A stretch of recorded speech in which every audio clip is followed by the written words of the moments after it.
Hello YouTube and welcome back to my channel. So I'm going a little bit off topic today because while I should be doing a couple more Patreon videos, I did a game last night called 10 Candles. It's an RPG tabletop game. It was introduced to me by a friend on Twitter, and I'm incredibly interested in horror games, especially tabletop ones, as you can probably tell. And I wanted to give a quick review of the story, not even the story, of the way the game ran for us last night. So we had a group of 5. The maximum you can have is 5 people, 4 players, 1 GM. And you, as the game states, you play by the light of 10 candles. You have a ceramic bowl, you have 10 dice and plus a couple of other coloured dice, and you have 10 candles, and whenever someone fails a conflict roll against the GM, one of the candles goes out.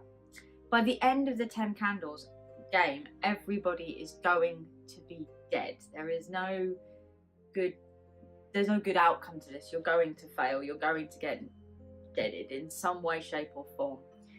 And it's a tragic horror game, which I quite like. Now, the idea behind the game is it's a no prep game, which I'm all for, because as you probably know, the way I run my games is pretty much I have a point A, I have a point B, or whatever happens in the middle is up to the players, a mix of the players and myself.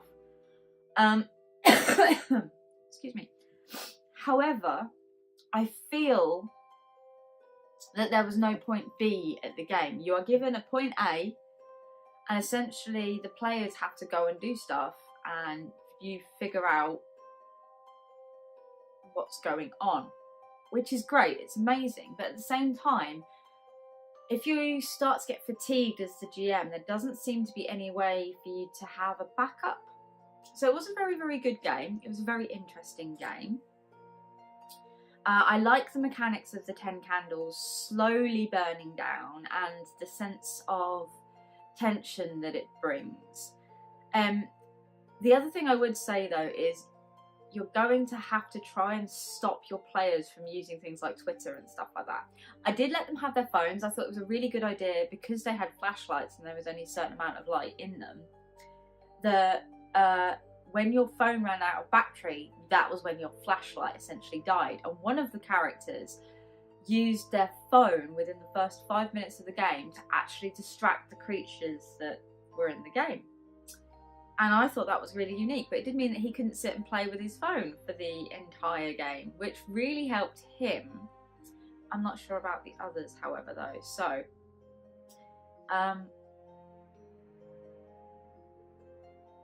the idea behind the game is the world has gone dark for 10 days. Darkness has just descended over the land and no one knows what's causing it. No one can get in touch with satellites. So everything's a bit up in the air, shall we say. We don't know what's going on.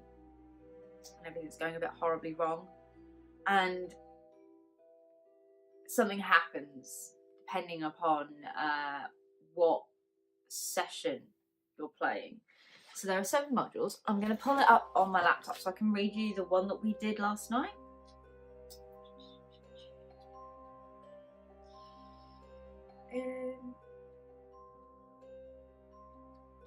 So, in the appendices of this book, there is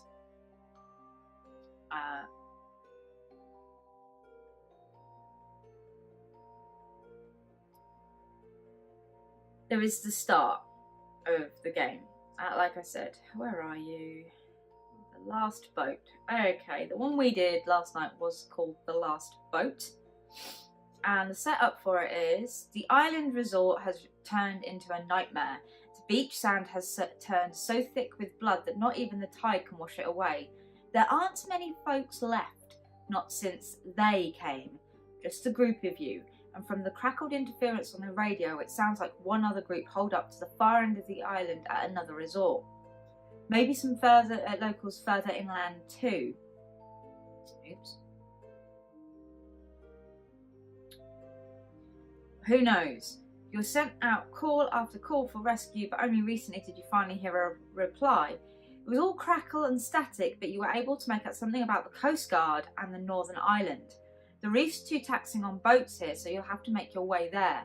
Of course, that means finding a boat or swimming a quarter-mile of ocean water, not to mention navigating to the northern tip of the island and hoping the folks holed up there haven't already taken the last boat across. The lights are flickering low and it's time to move. Okay, so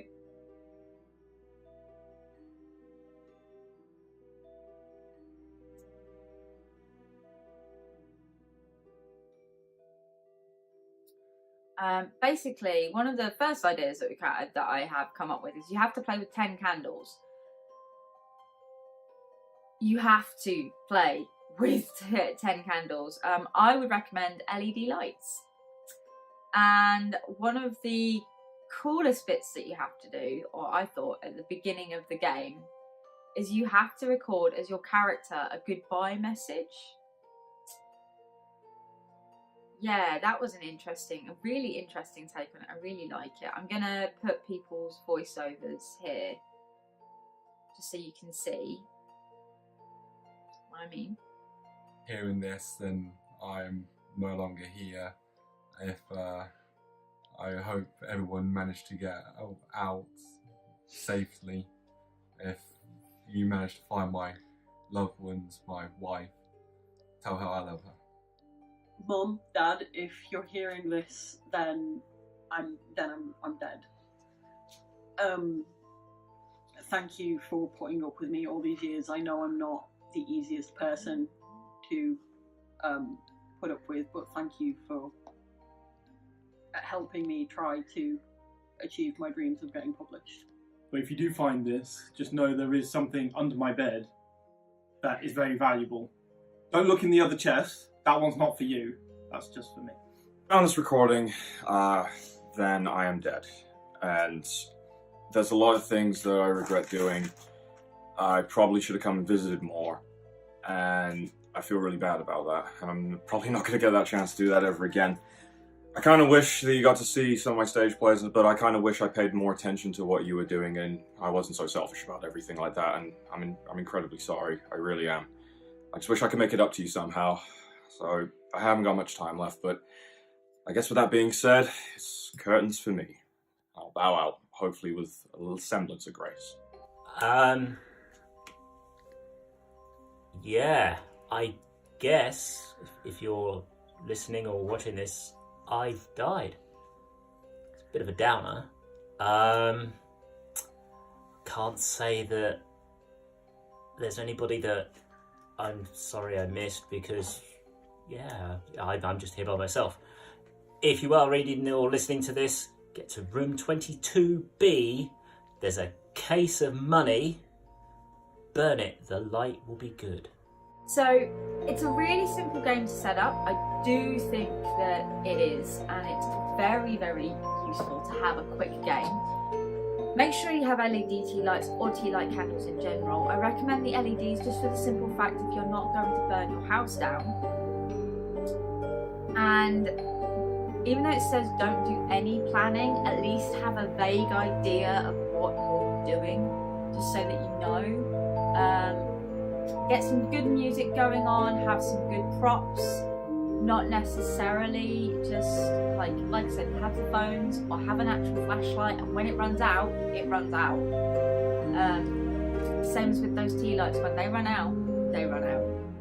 So, a bit garbled, but I really did enjoy it. I think there is some things that need to be improved on, but upon many more times of playing it, we will get there. So I hope you've enjoyed this. Please do like, comment, and subscribe, and I'll see you next time. Take care. Bye.